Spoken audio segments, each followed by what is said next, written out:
In the year 146 BC, the Mediterranean sky had been stripped of its tranquil, cerulean grace. It was no longer a canopy for sailors, but a bruised and battered tapestry of apocalyptic proportions, woven from suffocating threads of soot, charcoal, and obsidian. Great roiling pillars of fire, fueled by the incinerated wreckage of 1,000 years of human ingenuity, rose like jagged, scorched fingers to pierce the very heavens. These colossal thermal updrafts cast a sickly, flickering orange glow over the waves, turning the sea that once carried the world's most daring explorers into a shimmering mirror of liquid fire. This was not merely the conclusion of a geopolitical conflict. It was the Roman Republic committing its most calculated and chilling atrocity. It was an architectural and biological necropsy, the systematic erasure of a rival, designed to leave a permanent, festering scar upon the collective memory of the human species. Rome was not seeking a truce, a tribute, or a vassal state. They were performing a ritual of absolute annihilation, at times damnatio memoriae, times on a civilizational scale. They wanted to rip the soul out of the earth itself. Rome was not satisfied with the mere surrender of a foe. The Senate, fueled by a deep-seated existential dread that had haunted their fathers and grandfathers for generations, had resolved to perform a cultural lobotomy. They sought to excise the heartbeat of an entire civilization from the annals of the world, making sure that what was once a living, breathing superpower would become a hollow echo. They pursued not just victory, but total oblivion. Their goal was to ensure that the word Carthage would eventually sound like a ghost story or a half-forgotten myth, rather than a historical reality. They intended for the silence that followed the fire to be eternal, a chilling vacuum where the pulse of a maritime giant once beat. For 17 consecutive days and nights, Carthage, the shimmering jewel of North Africa, a beacon of unprecedented maritime wealth and intellectual rigor, was systematically reduced to a landscape of glowing, vengeful embers. The fire was an insatiable beast. It devoured libraries that housed a millennium of Phoenician wisdom texts on astronomy, philosophy, and the hidden currents of the oceans. It consumed naval records that charted the terrifying, misty edges of the known world, from the African Gold Coast to the tin-rich shores of Britain. Temples that had stood since the dawn of the Iron Age crumbled under the heat, their limestone gods turning to dust. When the smoke finally drifted toward the horizon, nothing remained but the jagged, skeletal foundations of stones, buried under a layer of ash so thick it felt like a heavy funeral shroud for the entire planet. Legend says the Roman legions even sowed the earth with salt. While historians debate the physical reality of this act, the symbolic weight is undeniable, a gesture of chemical warfare intended to ensure that nothing, neither plant nor civilization, would ever rise from this cursed, sterile soil again. But beneath those black clouds and the suffocating silence of the dead lay a shocking truth that mainstream history often whispers, only in hushed tones.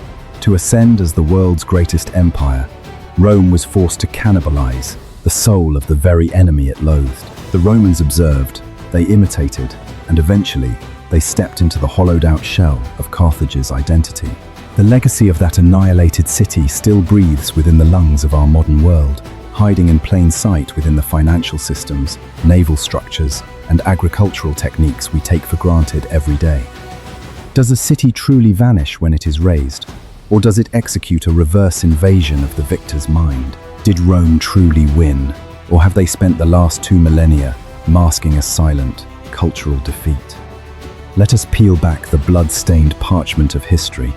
I promise you, this narrative will hold you captive until the final ember fades. Carthage, the spring of 146 BC. The air is thick with the metallic tang of blood and the acrid, choking stench of burning cedarwood.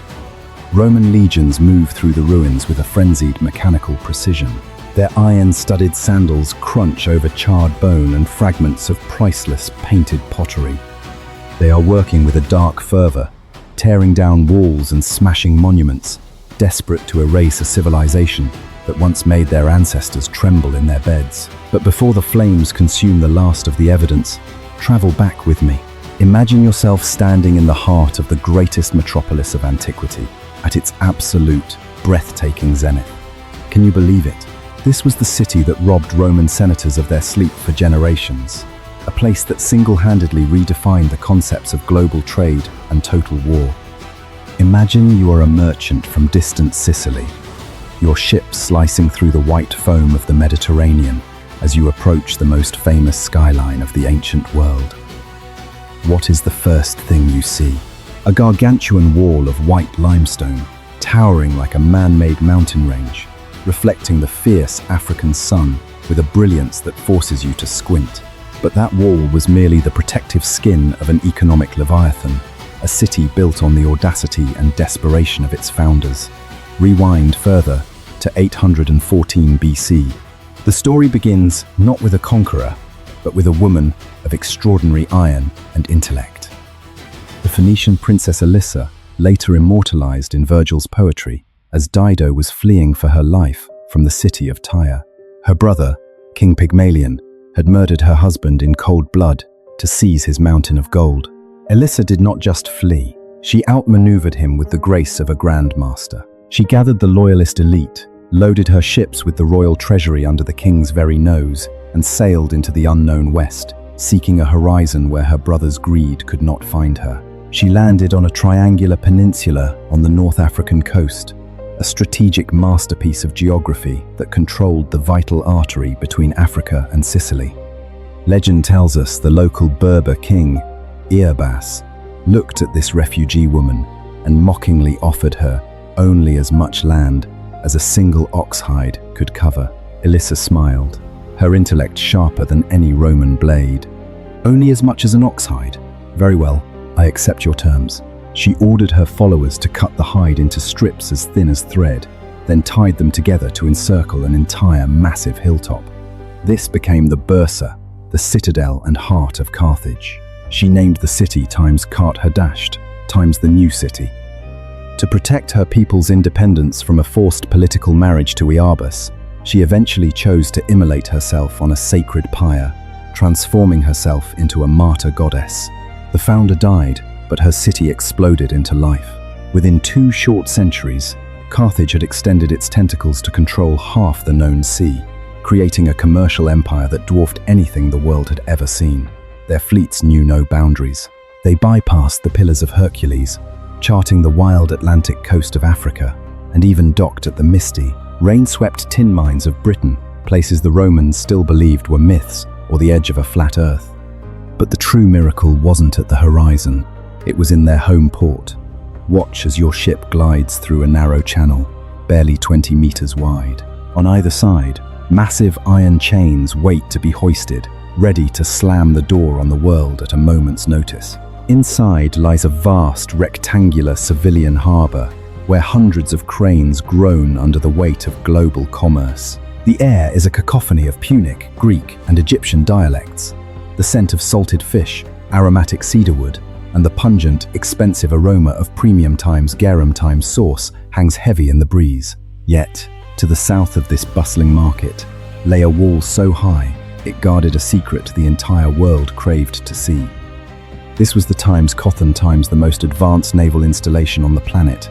If you could peek over that wall, you would see a perfect circle, 325 meters in diameter, a masterpiece of naval engineering. 220 times quinqueremes, times 5-tiered warships. The dreadnoughts of the ancient world sat nestled in covered slips, adorned with elegant Ionic columns. At the center was a man-made island, topped by the Admiral's Tower. From that height, the commander could survey the entire fleet and the open sea, yet no outsider could see what was happening within the circle. It was a secret dockyard where standardized parts were used to build ships in a precursor to modern assembly lines. Each timber was numbered, each joint prefabricated. When the trumpets sounded, the entire fleet could sortie in absolute secrecy, ready to pulverize anyone who challenged their sovereignty.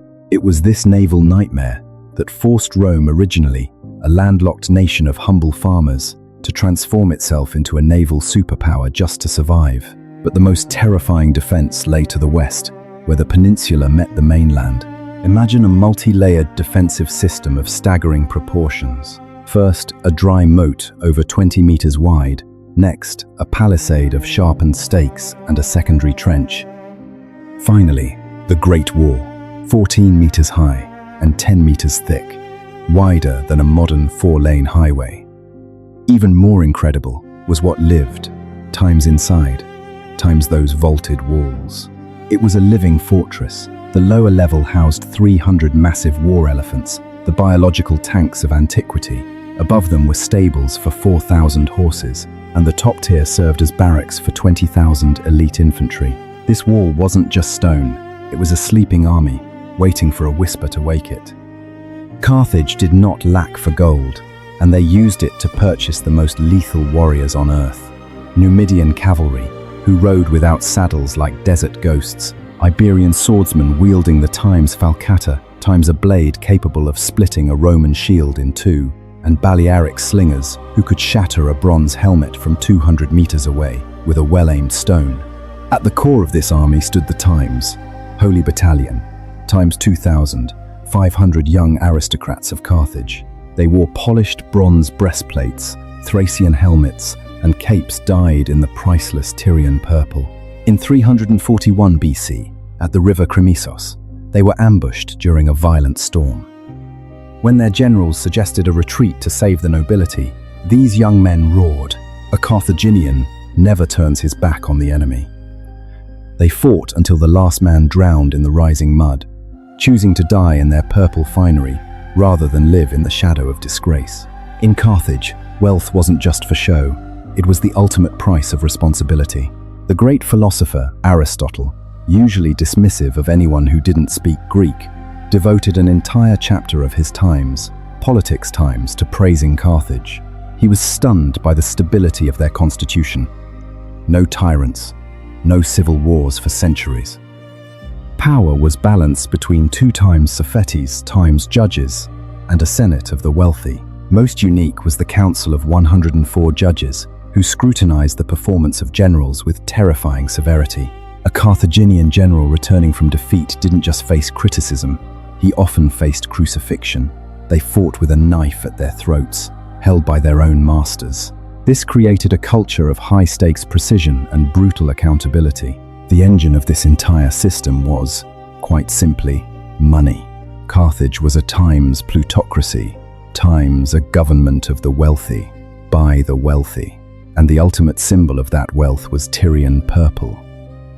To produce a single gram of this dye, tens of thousands of murex sea snails had to be crushed and processed. It was more valuable than pure gold and possessed a mystical quality. The more it was exposed to the sun, the more vivid and regal the purple became. Rome called them the Times Poeni Times, the purple people, and from that, the term Times Punic Times was born. But look beyond the war and into their Times Agora Times, marketplace. Between the shaded colonnades, you would see mountains of emmer wheat, pungent goat cheeses, and the fruit the Romans would later call Times Malum Punicum, Times the Punic apple, the pomegranate we eat today. The streets of Carthage were laid out in a perfect grid, featuring underground sewage systems that Rome would take centuries to replicate. Inside the villas, floors were decorated with Times Pavimenta, Punica Times, ancient terrazzo, and walls were painted in sacred red and Egyptian blue. Carved ivory sphinxes and decorated ostrich eggs told the story of their deep connections to the heart of the African continent. Even their cuisine haunted the appetites of their enemies. A dish called Times Pulse Punica, Times barley cooked with honey and fresh cheese, was so delicious that even Cato the Elder, the man who hated Carthage more than anyone in history, couldn't help but record the recipe in his own agricultural manual. But the wheels of destiny began to turn in 237 BC. Inside a temple glowing with the flickering light of sacrificial fires, a 9-year-old boy placed his hand on the altar and swore a blood oath to the god Baal Hammon. "I swear, as long as I live, I will never be a friend to Rome." That boy was Hannibal Barca. Hannibal did the impossible. He led an army and wore elephants across the frozen, jagged Alps in the dead of winter to strike Rome from behind. For 15 years, he turned the Italian peninsula into a slaughterhouse. At the Battle of Cannae in 216 BC, he annihilated 50,000 Roman soldiers in a single afternoon, using a pincer movement so brilliant it is still taught in military academies today. Rome was on the brink of death, but in that desperation, they learned the most expensive lesson in history. To defeat Carthage, they had to times become times Carthage. A young Roman general named Scipio studied Hannibal's every move with obsessive detail. He learned to use the enemy's own cavalry tactics and struck at the heart of North Africa. After the crushing defeat at Zama, Carthage was stripped of everything. Its fleet was burned, its territory shriveled, and its power broken. But then, a miracle, and for Rome, a nightmare occurred. Carthage refused to die.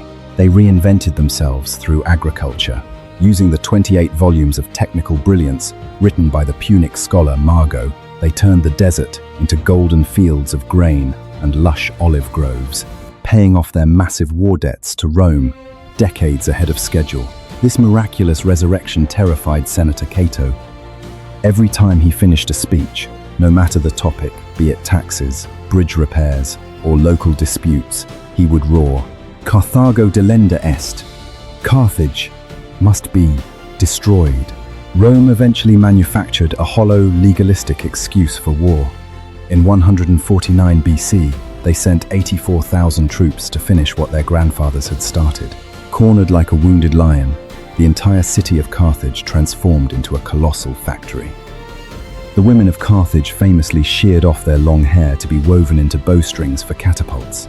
Temples were desecrated to become blacksmith shops for swords. Every citizen became a cog in a desperate machine of survival. The siege lasted 3 grueling years. In the spring of 146, Roman soldiers finally breached the harbor walls. What followed was 6 days and nights of horrific urban warfare. Rome had to take the city room by room, floor by floor, house by house. Scipio ordered entire city blocks to be set ablaze to clear the way for his troops. The screams of those buried alive beneath the collapsing buildings echoed across the Gulf of Tunis. On the final day, the wife of the Carthaginian general Hasdrubal appeared on the roof of the burning temple of Eshmun. Dressed in her finest regalia, she looked down at her husband, who was kneeling at Scipio's feet, begging for his life. She screamed, "Traitor! This fire will wash away the shame of our people." With her 2 small children in her arms, she stepped into the inferno, choosing a clean death over Roman chains. The 50,000 survivors were sold into the darkness of slavery. Carthage was officially erased from the map, but this is the most intriguing twist of history. Rome destroyed the city, but they stole its soul. When the Roman Senate ordered the libraries of Carthage to be burned, they made exactly one exception: the 28 volumes on agriculture by Margo. They used public funds to translate them into Latin.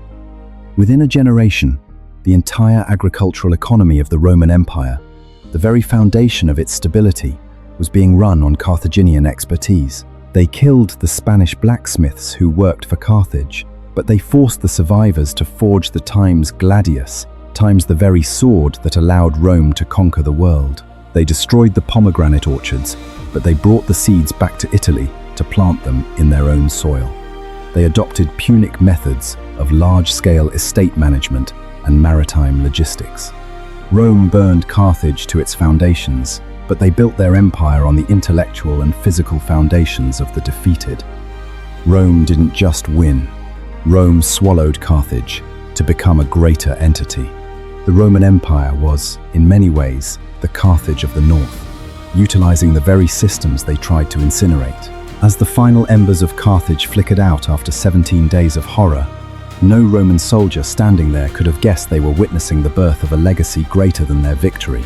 I often wonder what those Carthaginian mothers felt as they cut their hair to defend their homes, or how the children wept in the dark cellars beneath the rubble.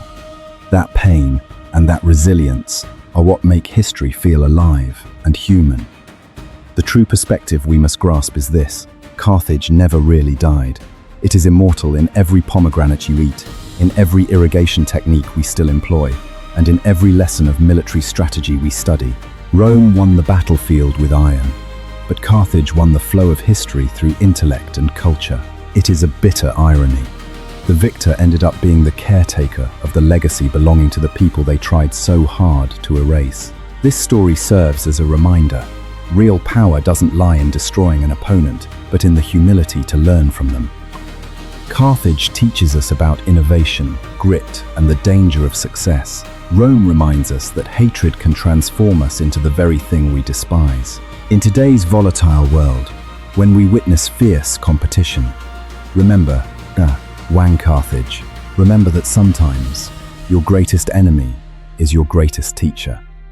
The true heritage of a nation is not found in stone walls, but in the lessons passed down to those who come after. If this story has touched you, share it as a gift of knowledge to those around you, and I truly want to hear your thoughts.